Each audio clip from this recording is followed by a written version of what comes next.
Hello friend नमस्कार जय जवान जय किसान वंदे उत्कल जननी जदि आपणकर उज्ज्वला योजना रे खाता अच्छी ताहले आपन को लागिला सबुठु बड़ झटका कारण आपन जदि प्रथम मासर उज्ज्वला योजना टंका रे गैस न भरुचंदी ताहले आपन को आउ 2-3 मास पर्यंत जो टंका मिलिबार थिला मागणा गैस मिलिया थिला मिली पारिबो नै सेतिया वीडियोटी फुल देखिले पूरा डिटेल्स रे जानि पारिबे नहले आपन को 3 ରୁ 4 हजार टंका आपन को लोकसानी हेई पारिबो ता सहित वर्तमान बहुत बड़ भयंकर खबर आसी जाय कारण एप्रिल 30 तारिख पर्यंत संपूर्ण ओडिशा को लॉकडाउन घोषणा कले राज्य सरकार जहाद्वारा जदि आप बाहर राज्य में फसी अच्छी ताहले आपण ओडिशा आसी पारिबेनी ता सहित आपण जो जगार अच्छी से रे से वीडियो तो निश्चय देखिए ता सहित आपण घरे जदि पिला माने पाठ पढ़ुचंदी ताहले वर्तमान जून 17 तारिख पर्यंत स्कूल को बंद करने सहित किछि नियम गाइडलाइन आसी पारछि कारण वर्तमान कृषि क्षेत्र में लॉकडाउन थिले आपण कृषि काम करि पारिबे वर्तमान सेथिपाई तो वीडियो आपन को देखिबा जरूरी दरकार ता सहित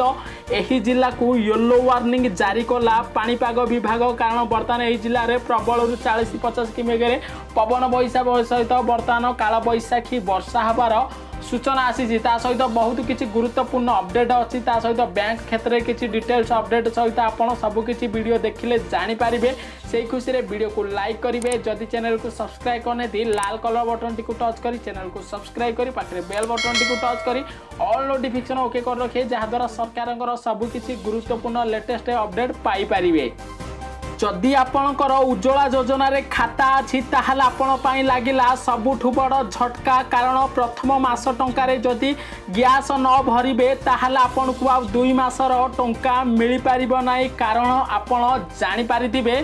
देशर परिस्थिति की देखी मोदी सरकार लॉकडाउन रे वर्तमान उज्ज्वला योजना रे 3 मास पई बा 3टी गैस आपण को मागणा रे देबो बोली घोषणा करथिले फल रे वर्तमान सरकार को अपडेट अनुसार प्रथम मासर टंका समस्त अकाउंट को 3 ରୁ 4 तारिख भितर पठाई देथिबा बेले देश में मात्र 10% हिताधिकारी सिलिंडर बुक करचंदी फल रे सरकार घोषणा करचंदी जदि आपणकर जो 3-4 तारिख रे आपणकर उज्ज्वला योजना खाता को टंका आसी जदि आपण उज्ज्वला योजना रे गैस प्रथम मास रे बुकिंग न करिवे ताहले आपण को जो 2 ରୁ 3टी सिलिंडर 3टे मिल आउथिला ओ आपण को जो 3 मिलियार अछि टंका मध्ये आपण को मिली पारिबो नै सेति पई आपण को मध्ये हम रिक्वेस्ट करछु जदि आपण उज्ज्वला योजना रे गैस अछि 3टी योजना रे गैस आपण मागणा रे पाइबा को चाहुचंदी ताहले प्रथमर टंका रे आपण गैस बुकिंग करंतु नहले आपण को कौनसी भी टंका मिली पारिबो नै कारण प्रथम गैस रे टंका रे जदि आपण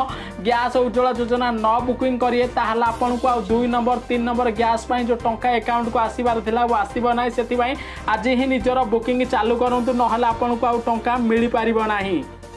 देखु समस्त को लगिला बहुत बड़ झटका कारण ओडिशार माननीय मुख्यमंत्री सहित राज्य कैबिनेट निष्पत्ति एप्रिल 30 जाए ओडिशा रे लॉकडाउन बढ़ेबा पई केंद्र सरकार को सुपारिश करचंती ओडिशा प्रशासन बा राज्य कैबिनेट पक्षरु आपण जानि पारथिबे देशरठू आरंभ करी राज्य रे कोरोना आक्रांत संख्या दिन को दिन वृद्धि पाउथिबार जो प्रधानमंत्री नरेंद्र मोदी को द्वारा एप्रिल 14 तारिख पर्यंत लॉकडाउन को वर्तमान करा जायतिला फल रे आज राज्य कैबिनेट बैठक होइतिला जहा फल रे ओडिशा सरकार पक्षरु घोषणा करा जायछि ओडिशा रे एप्रिल 30 पर्यंत लॉकडाउन बढ़ाइबा पई केंद्र को सुपारिश करिवे कारण वर्तमान ओडिशा रे एप्रिल 30 तारिख पर्यंत सबकि ठप होई पारे कारण एप्रिल 30 पर्यंत राज्य को लॉकडाउन घोषणा कले ओडिशार माननीय मुख्यमंत्री नवीन पट्टनायक ता सहित वर्तमान सबकि बंद होई पारे कारण ट्रेन चलाचल आरंभ करी विमान सेवा बस सेवा संपूर्ण ओडिशा रे बाधा प्राप्त हबो बोली सरकार पक्षरु सूचना आसीथिबा बेले एप्रिल 30 तारिख पर्यंत लॉकडाउन को ओडिशा रे वृद्धि करा जायछि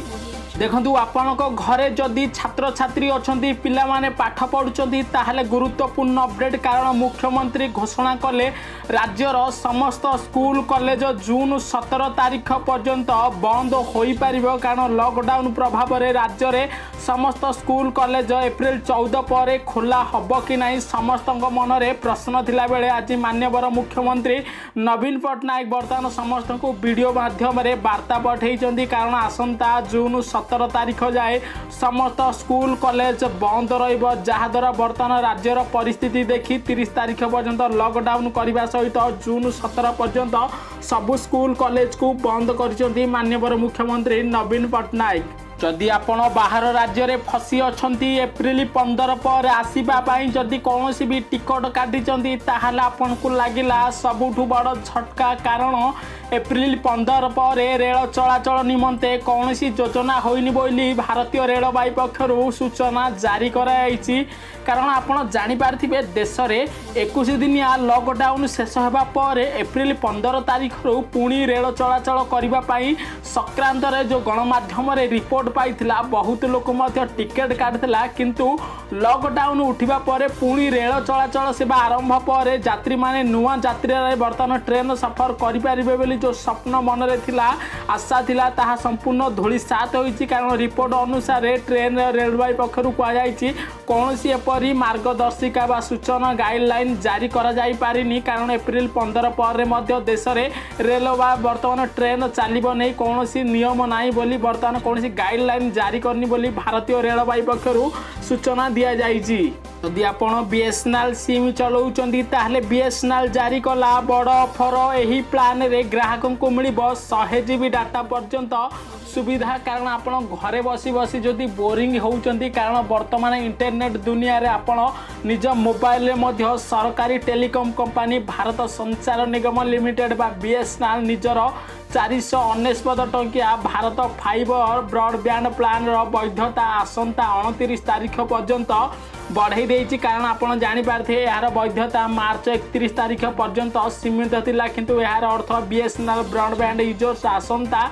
जून 29 तारिख पर्यंत यही प्लान को रिचार्ज करि पारिबे। कारण यही प्लान बर्तमान 499 टंकार उपभोक्ता मान को 100 जीबी पर्यंत डाटा सुविधा मिल पारुछि। कारण वर्तमान देश में लॉकडाउन प्रभाव में लोक मैंने घरे गृहबंदी हिसाब से रोथिबारु वर्तमान एकांत अवस्था रोथिबारु घरे बोरिंग न होबा पई समस्त जियो ठु आरंभ करी एयरटेल वोडाफोन ठु आरंभ करी बीएसएनएल सबु किछि नुआ नुआ ऑफर दउचंदी जहा द्वारा आपन को अधिक डाटा मिल पारिबो आपन घरे सुरक्षित इंटरनेट चलै पारिबे। आसंता 12 तारिख जाए राज्य रे काल बैशाखी स्थाने स्थाने घंटा प्रति 40 रु 50 किमी बेगरे पवन बहिबो बोली येलो वार्निंग जारी कला पाणीपाग विभाग। कारण आपण जानि पारथिबे आसंता 2 रु 3 दिन पर्यंत राज्यर पाग मुख्यतः सुखिला रहिबो ता सहित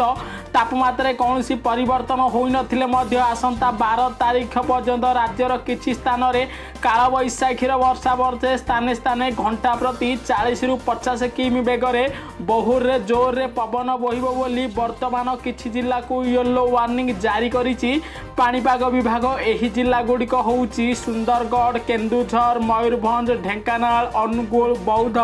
कंधमाल बलांगीर गंजाम। कारण एही जिल्ला रे 40 रु 50 किमी बेगरे पवन बहिबा सहित वर्तमान काल बैशाखीर वर्षा पाई येलो वार्निंग जारी कला पाणीपाग विभाग। जदि आपनकर एही जिल्ला ताहला आपण सतर्क सचेतन रहिबा पाई वर्तमान भुवनेश्वर स्थित पाणीपाग विभाग रु सतर्क सूचना आसी जाईछि। देखंतु आपण जदि जणे श्रमिक भी आपण जदि जणे चाषी ताहला आपण पाई खुशी खबर। कारण एप्रिल 30 जाए जदि वर्तमान लॉकडाउन रे तालाबंद ओडिशा को घोषणा करथिले मध्य वर्तमान राज्य सरकारଙ୍କର निष्पत्ति अनुसार लॉकडाउन रे मध्य समस्त जोगाण सामग्री उपरे कौनसी कटकणा रहिबो नाही। ता सहित जदि आपण जणे कृषक ताहला आपण सामाजिक दूरता रक्षा करी निजर